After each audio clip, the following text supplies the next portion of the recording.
you can do both. Like, you can have a security and you can pursue being creative at the same time. But for me, I do like creating an atmosphere around me that is fun. Yes. And like, yeah, I mean, like, we only get one life, so like, I don't want to spend my time and find myself in rooms where no one's having a good time.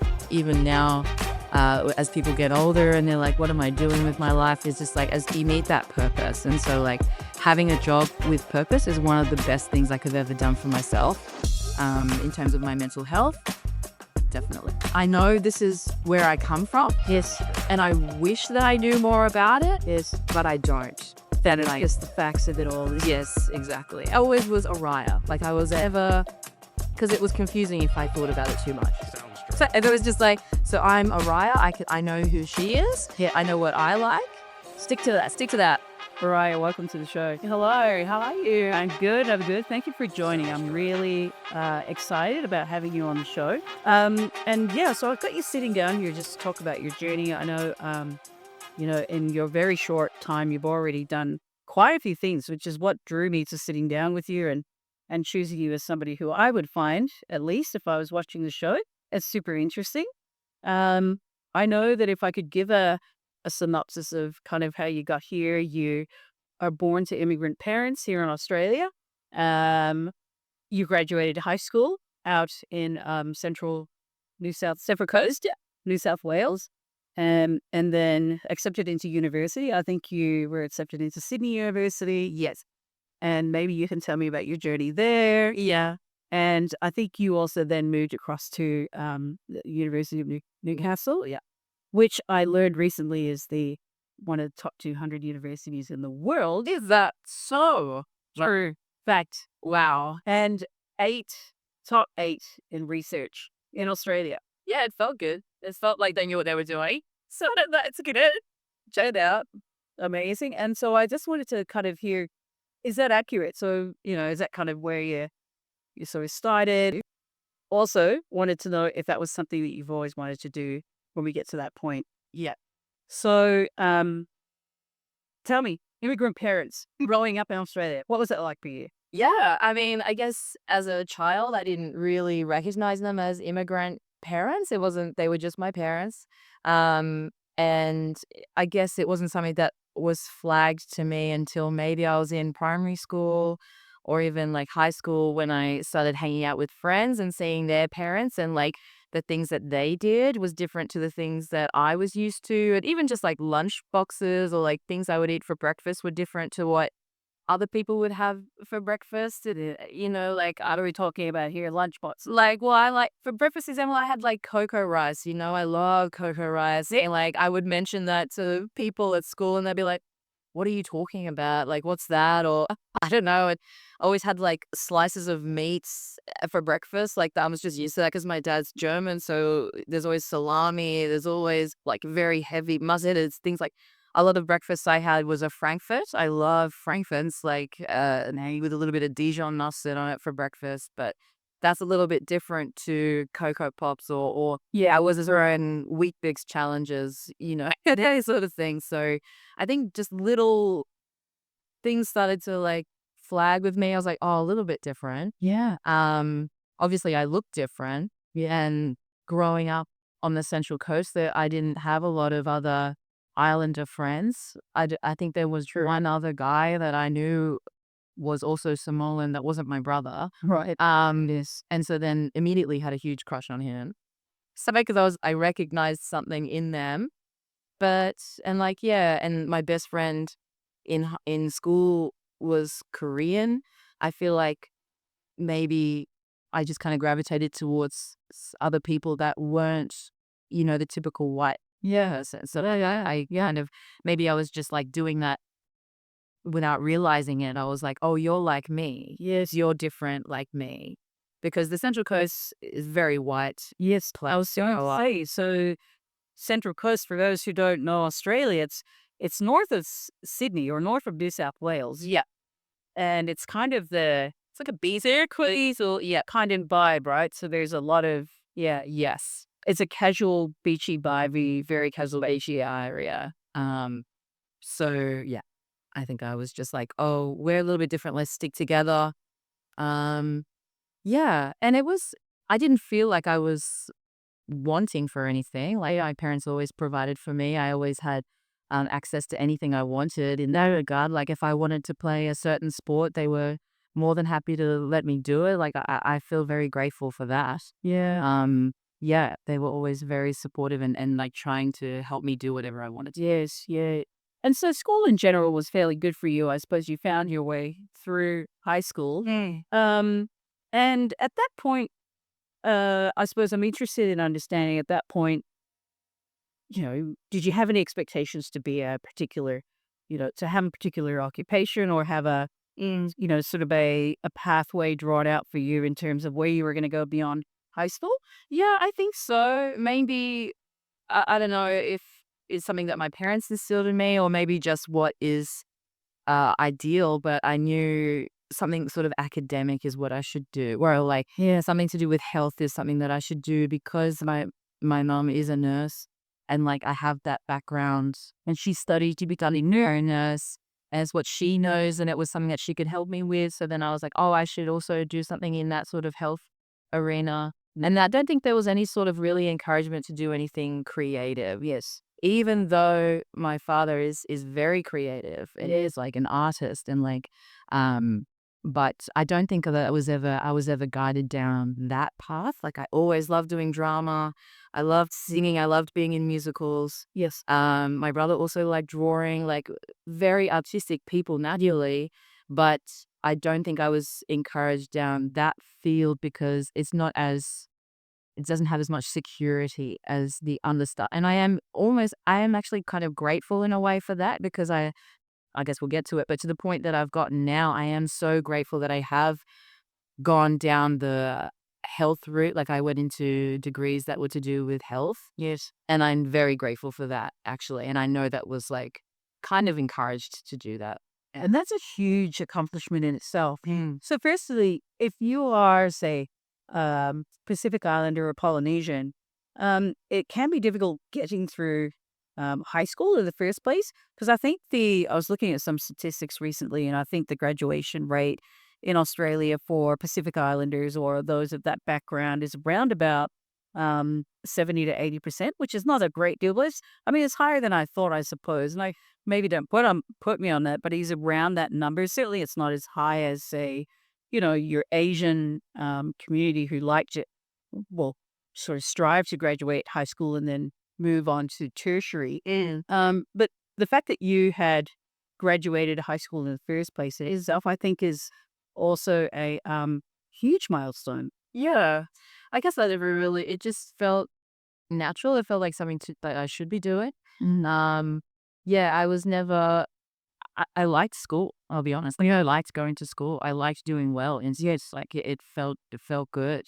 Um, so yeah, and yeah, I really did try very hard in my HSC to achieve a mark where I had options open to me. Yeah, yeah. So yeah. What were the subjects you'd chosen towards the end of high school? Oh, cool. Yeah, I remember I had modern history, biology, drama, English, and I was doing 2 unit maths, but also 3 unit maths. Yeah, so I think most of the courses and yeah, most of the courses I had were I chose in order to cater towards more of a scientific health based. Right. But then I dropped that drama one in there, which I think yeah, I did for me. I was like, I like drama. I'm gonna try and keep that part of it. Yes. So I did that, and then so that's why I took up 3 unit maths as well, Right. because I was like, I need something to balance it out, and I'm kind of glad I did because at the end, when they calculated my UAI, they didn't count in my drama one. Yes. Because I think the score on that wasn't good enough. So then my 3 unit maths helped elevate my UAI back up again. Gosh, so yeah. I would have never thought of you as a math person to, just math leaning. No, it makes sense. It's like it has a right or wrong answer, which I love. Like that. Yeah. Yeah. I think mathematics and English are the two subjects that tend to elevate you into tertiary study. Yeah. But then moving across from high school, you then graduated and were accepted into, I think, Sydney University or University of Sydney. Oh, I don't, Yes, Sydney University. I opted to do a Bachelor of Arts, Master of Nursing. right. And it was the first year that they were offering this sort of combined degree in order to, I guess, trick people into doing nursing. So they had so many random degrees that were then paired up with a master's of nursing. Yeah, I see. So and I did that because I still really wanted to do all this like creative stuff. Yes. But then I needed that security blanket of having a job after. So then the Masters of Nursing really just sold it to me. I was like, oh, okay, I can still do all these fun subjects that I want to do, but I'll still definitely have a job at the end. Great.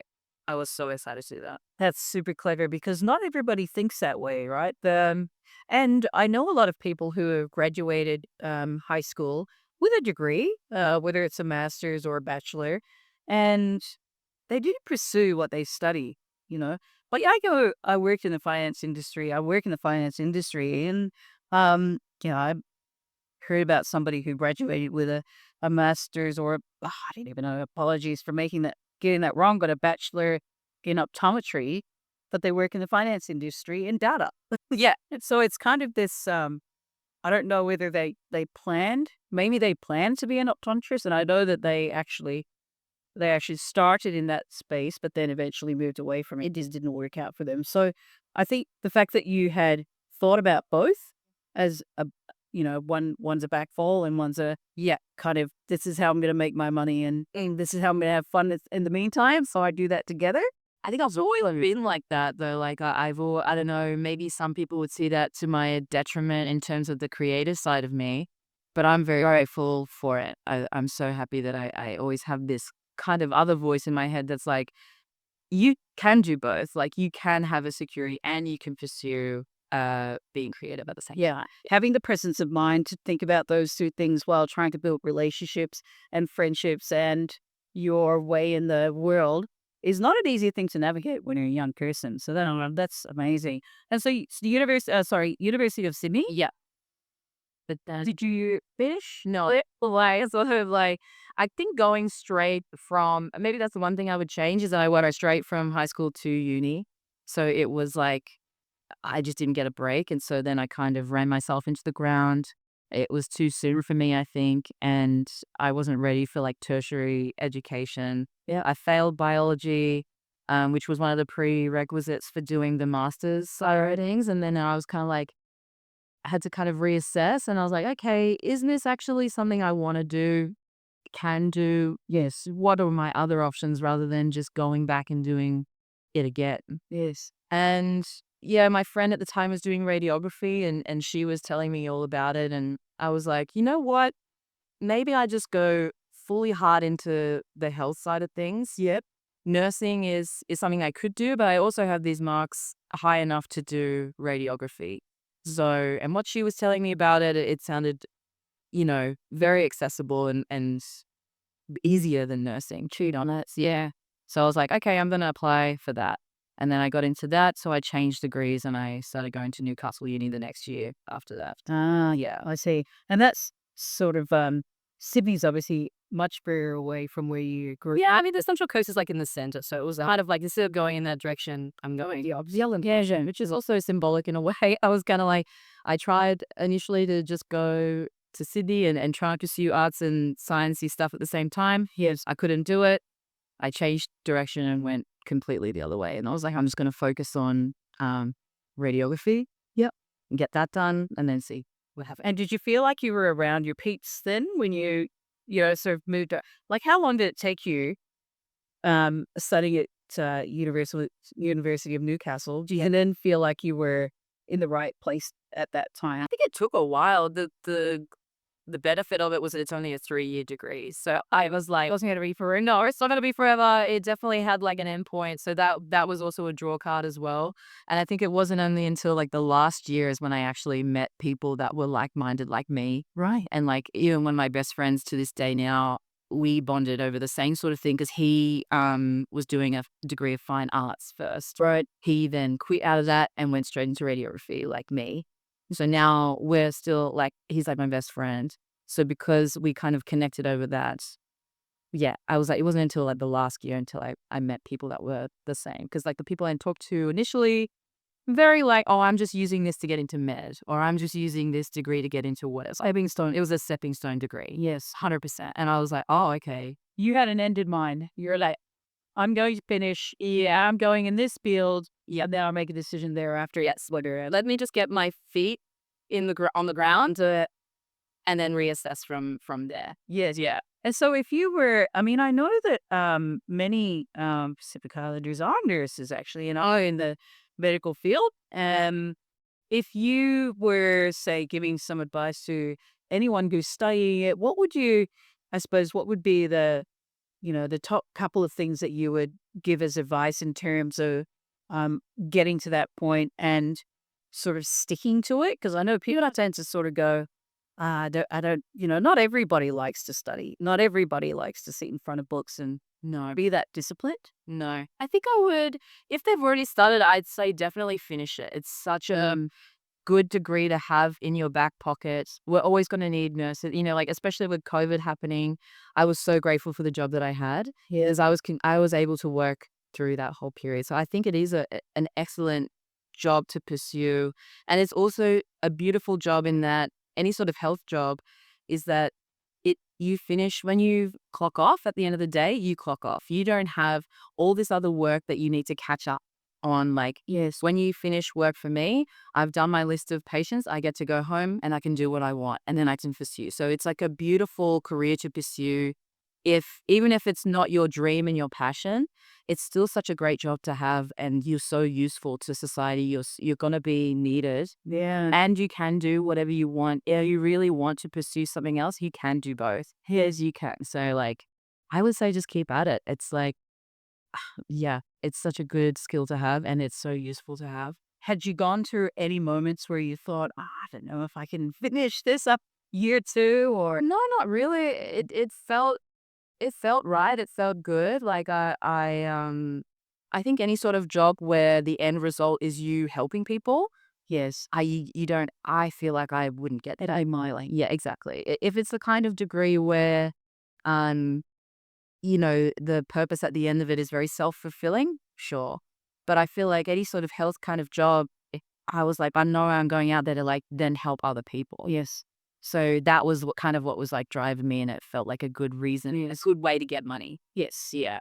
Well, I imagine your parents would be very happy. Yeah, happy with that um, sensibility while you were studying. Yeah, It's such a good trait to have. I think striving for purpose is important. All right, like 100%. Like, and it's stuff that even now, as people get older and they're like, "What am I doing with my life?" Is just like as you need that purpose, and so like having a job with purpose is one of the best things I could have ever done for myself. In terms of my mental health, definitely, yeah. Purpose. That is such a key word because if you don't have purpose, you're not tied and you're not committed to Mm. what you're doing. And the number one thing I love that what you said about purpose is is simply that what is actually my purpose? What is that greater thing that I want to, sort of work towards and what is going to give me fulfillment ultimately?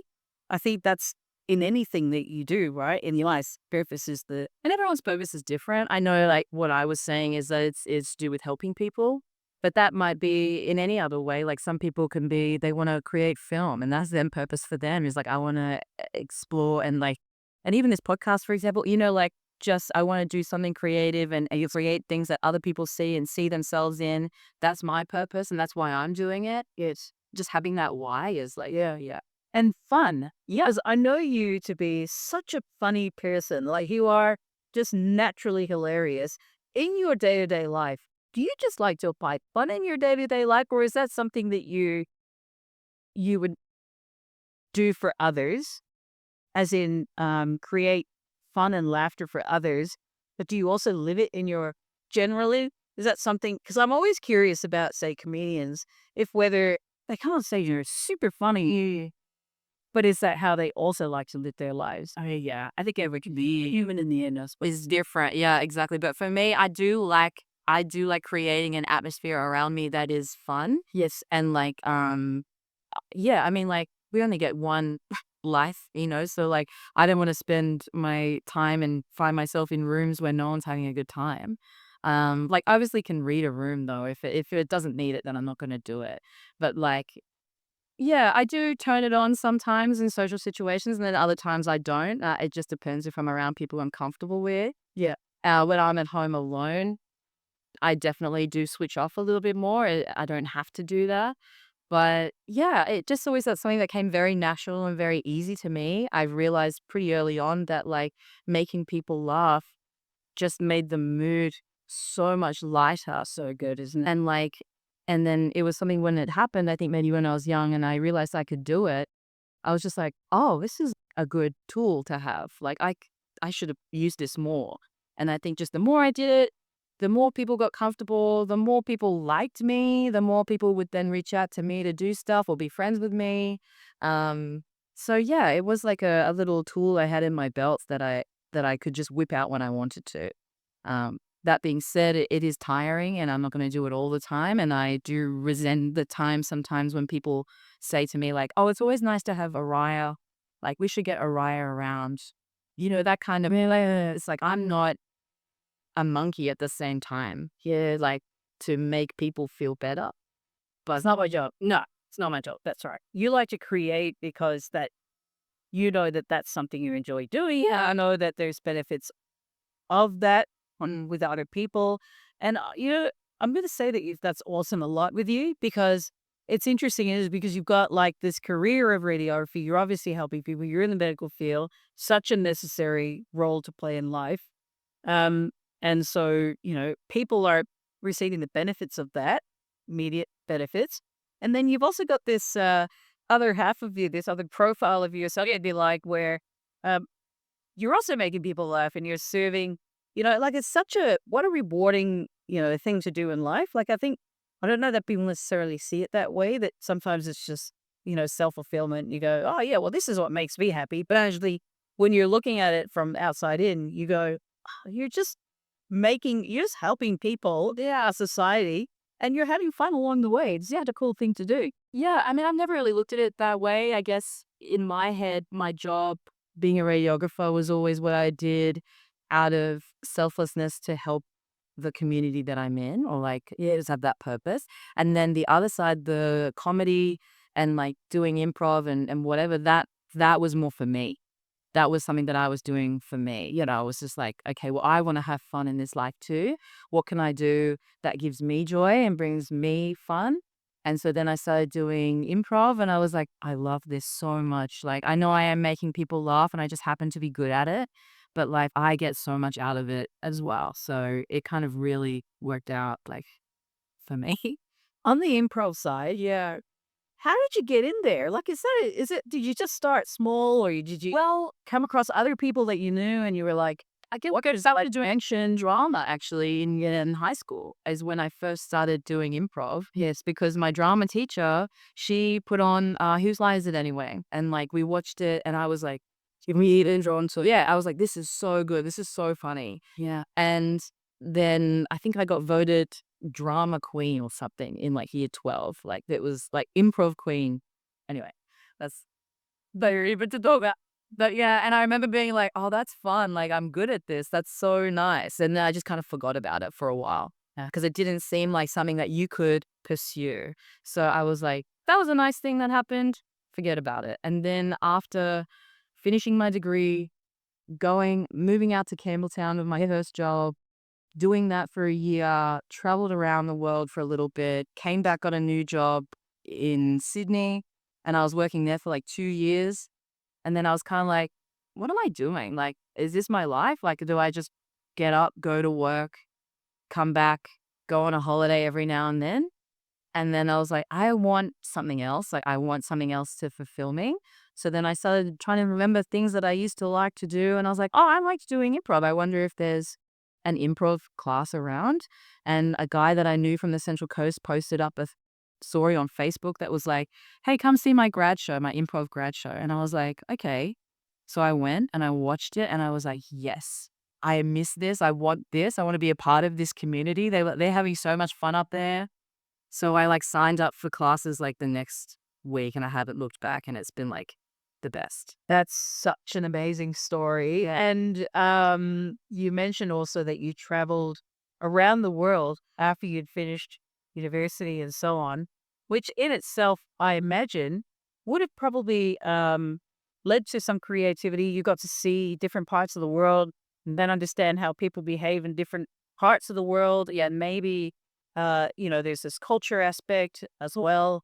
Do you feel like you brought anything back from your time away from Australia in that, or was it merely just an explorative, you know, um, e- event that you sort of decided to go on and spend some time just seeing the world rather than necessarily? I think it started off as, yeah, definitely just wanting to see the world and see other cultures, but, like, you do meet people and see the paths that they're on. Like, I met so many other people that just were not at all like the people I knew growing up, and just seeing that their journeys and their paths that are on, and then you kinda like, "Oh, okay, there's many options, I guess." Yeah, so maybe subconsciously, I feel like I was a little bit like, it doesn't have to be this one path for me, and I know, like, people have, like, 3 career changes in their life, so it did just make the world seem bigger as well. Yeah, because I growing up on the Central Coast as well, just such a small community, small town, small options, like, you graduate, you go to uni, you get a job, you get married, you have kids, you go back to the Central Coast, the whole thing spelled together. Yeah. Traveling around the world, I think really opened my eyes up to how small the community I am from is and how much more options there are, and, like, yeah, it just kind of opened my eyes a little bit more. Didn't mean that I was gonna move to Antarctica or anything like that, but it just made me realize, like, oh, it doesn't have to be like this one path. Yeah. So good. Um, so I think when you said you traveled around the world, you did Europe, and then I think later you did the United States. Yeah, it was the United States. It wasn't that one trip was mainly just Europe. I was there for like a year just traveling around. And yeah, so I've been to like other parts of Asia as well, which is just even eye-opening in a different way.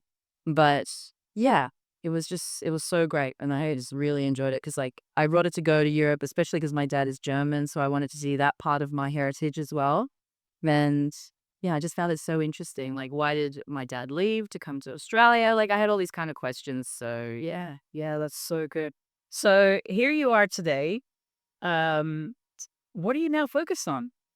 That's great. What am I now focused on? I think I'm focused now on trying to pursue more of the creative side of me. Yeah. Indeed. Yes. And so in terms of that, big plans, small plans, bigger scaffold of things that you think you're going to get through to get to that point. Yeah. I mean, I don't, it's not like I want to be in blockbuster movies or anything like that. Of course. But I just want to have a lot of my time taken up with creative stuff. So I want to be in musicals. I want to do a solo show. I want to, like, I have a small goal of doing my own solo show at some point.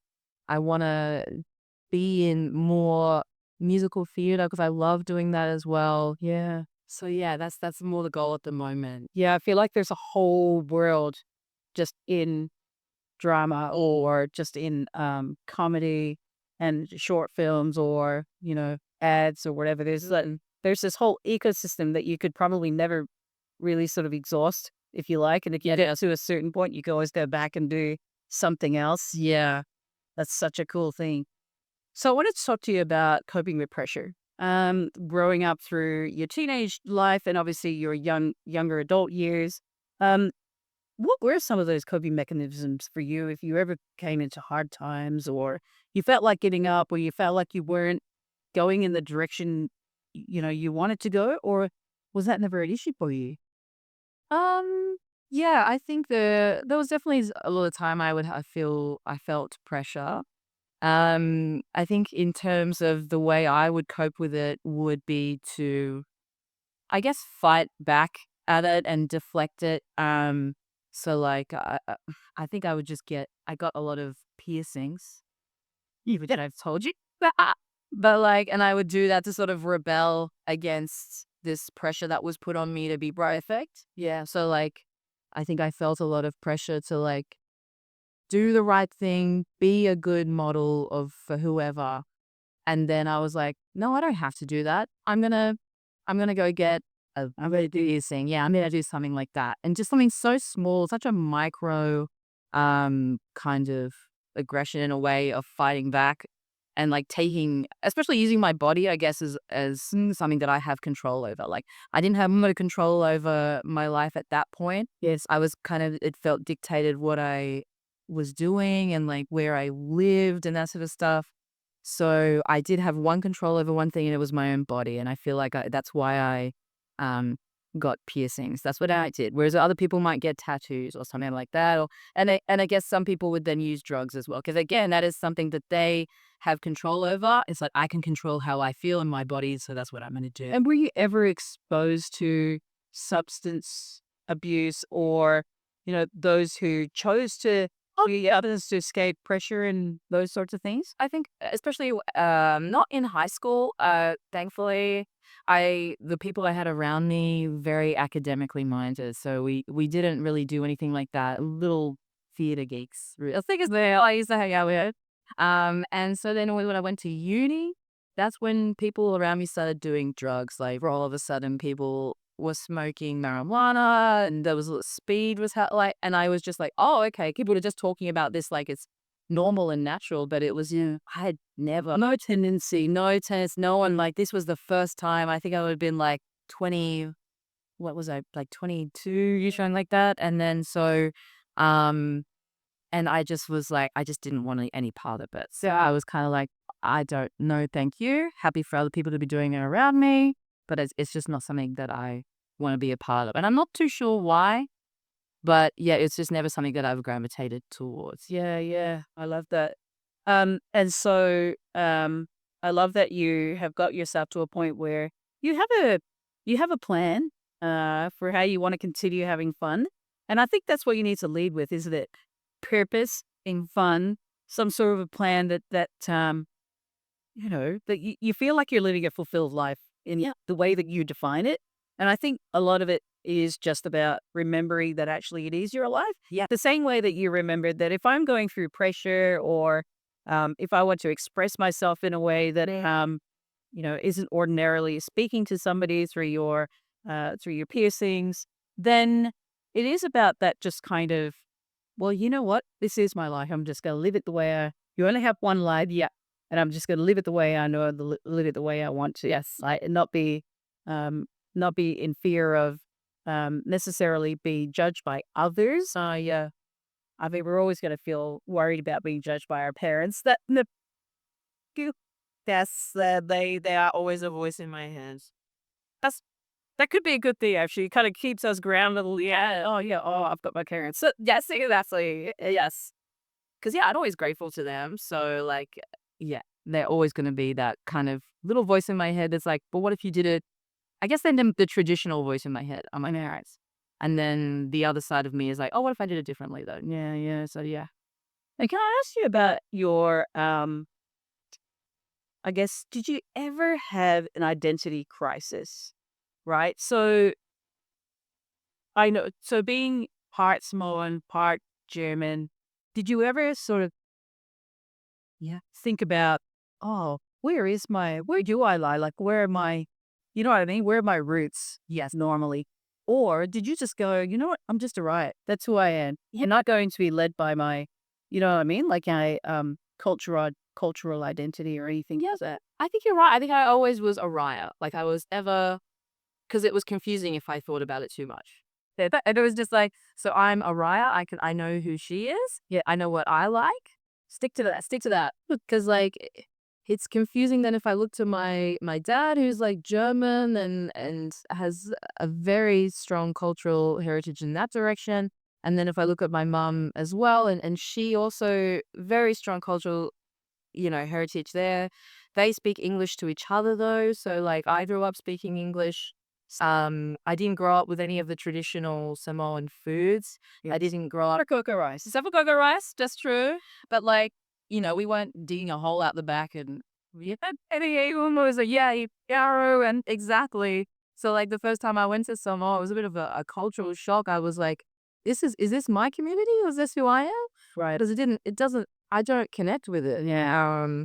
And that's just because of growing up on the Central Coast and like, watching Looney Tunes and eating Buffalo Bills like that. That's the who I was. Yes. That's the person I knew. And then to be told later on when you're older, it's like, this is your heritage, actually, and this is who you are. Yeah. How did that make you feel? I felt like a fraud. Like, really, oh yeah, I remember the first time I went to Samoa, I was just like, I don't feel like I belong here. So it's like, I know this is where I come from. Yes. And I wish that I knew more about it, but I don't. Then Like, just the facts of it all. yes, exactly. And there's nothing you can do about that. You can't rewind time. No. You just have to accept who you are. Yeah, the way I grew up at all, like, I'm so grateful for it. Yeah. But it was just unfortunately a repercussion of growing up that way. Indeed. That I then, when I went to go to Samoa or I hear anything about Samoan heritage and culture, unfortunately, I feel a little bit of a disconnect. Of course. Yeah, there's that slight distance because of your upbringing and where we grew up as well. I mean, I effectively grew up in Western society, and I too, although I was born in Samoa, I too didn't necessarily feel. I felt connected, but I also felt like a fraud. Yeah, because I couldn't understand a thing anyone that's saying. I couldn't speak back. No, I might pick up a few words, but that was the extent of it. So I'm with you on that one there. Yeah. I understand. And it is a shame, and being an adult now, it's something that I could definitely rectify if I wanted to. Yes. And I do feel a little bit of guilt sometimes that I'm not. Like, I'm trying to learn German at the moment, and I feel like I'm gravitating more towards that side of me. And I think maybe it's because I look Samoan. So people can tell that I am Samoan immediately. Yes. I get it all the time. Like, in my job, people always, the first thing they say to me, like whenever I talk to a new patient or something, it's like, where are you from? So it's like that part of me is just on show all the time. So I don't feel like I need to pursue that part of me anymore. Whereas the German side of me is people are so surprised and hidden by that. So I'm pursuing speaking German because I want that to be on show as well. Like, I'm so proud of both of them. 100%. But one is harder to see than the other. Well, I mean, that's half of you, right? Yeah, exactly. You can't ignore the other half, not who you are. Yeah. And I like that. And you should never shy away from exploring one or the other, more of one, less of the other. Yeah. And just, it's kind of this experiment of, I can do that when I want to. Yeah. And I think that's the reason why I haven't pursued speaking Samoan more, or my culture, that side more, because I look Samoan. Yes. And it's like, it's very clear that that's who I am. Yeah. That's part of me already. Yes. Yeah. And lots of people can already be drawn to you because of your musical, like your ears. So you're going to get that natural gravitation towards you because of that. Yes. But not necessarily the other part of you as well, which is super important to maintain. And I feel like once you're an adult, it's actually okay to be, sort of, it's actually okay to be that person who, has this multifaceted cultural background. Yeah. And not be, and not necessarily be ashamed of not knowing either one either. Because I think as a child, as you said earlier in the interview, you talked about your food and you realized you were different then. Yeah. But as an adult, it's okay. It's a bit of a mystery story, actually. I think maybe because, like, I'm a part of this generation now that's getting older, that we did grow up like that. Yep. So, like, there's more of me now. There's more people like me now. Yeah. Whereas, like, my parents who, first generation of, like, they're immigrants. So they come here, they hold on to their culture so strongly. Yeah. Or any sort of first generation immigrants usually would hold on to their culture so strongly. Yeah. But I feel like there's more people that have grown up like me now, where we weren't quite sure where we belong. And so, like, we don't 100% connect or resonate with that part of us anymore. Yeah, perfect. So, I've got one last question. Yeah. What would be, for those, kind of watching you back and trying to figure out their journey in life and figure out where they want to be, what would be your top 3 pieces of advice for those people? If you think about the Orya in high school, the Orya beyond high school, and then the Orya today. Yeah. I think it's so, like, I feel like my advice is so contradictory at the same time, because, like, part of me, even now, like, I have such a duality within me. I'm like, part of me is like, stay true to the course that you're on and like pursue something that is gonna give you a secure job at the end, which I feel like is my parents talking. But then there's this other part of me that's like, listen to your heart, actually. You know what? Like, do whatever it is that you feel that you should be doing or where you should be going. And I guess then the third one is that both of those are right. So like, that would be my third piece of advice, is like, either one of those two that you choose is actually correct. I love that. Yeah. There's no wrong decision. Yeah, I think the decision is just do it. Just do something. Yeah, exactly. Like, do something and know the reason why you're doing it. Yes. And then, yeah. Goes back to the point about purpose. Yes. Having fun. Yes. And not having the fear of never having done it. Yeah, because I pursued the secure thing because I knew I needed that first so that I could pursue the other thing. But then the other way, I could have pursued the more creative thing because I know that's where I want to go in the long run as well. But they both have I feel like they both led me to where I would be anyway. Yeah. Yeah. Orya, you've been such an inspiration to talk to. Well, thank you so very much for joining me. And maybe I'll check in with you in about 5 to 10 years. Yes, thank you. Thank you so much. Thank you so much.